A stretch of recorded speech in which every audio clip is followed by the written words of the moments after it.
So on the better fitment bumper, this is one piece that kind of gets people stuck that I forgot to explain in the video. I just told you guys how to assemble it on the YouTube video I posted. So this piece, the plastic kind of tilts down a little bit. So don't keep forcing it in and thinking it's just gonna go in fine. It's not. A trick that I do is I actually heat up the plastic right here with a heat gun so it gets pretty warm. Don't overheat it where you're gonna burn something or burn the paint or something.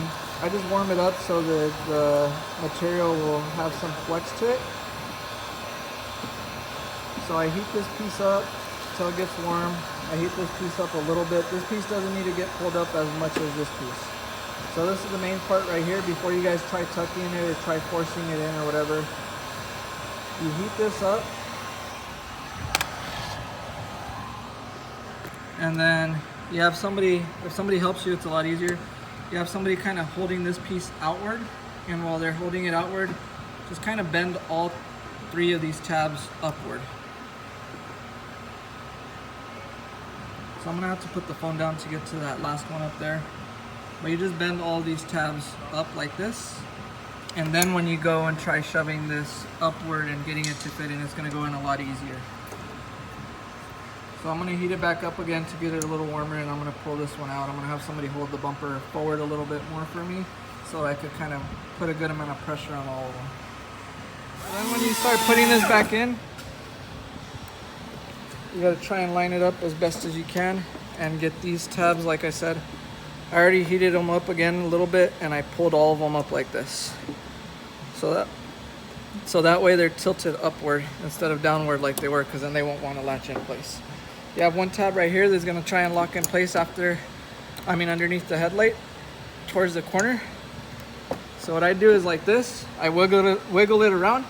This is kind of gonna overlap the headlight area, but that's fine. Main thing you're doing right now is getting these 3 tabs to go on this top area where they're about to lock in place. After you get these 3, then you could kind of push down on this area, and then it will sit under the headlight area like it should.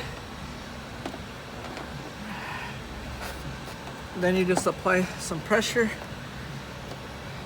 Tuck this in before you try forcing it in the last corner piece. Make sure the fender liner's tucked in.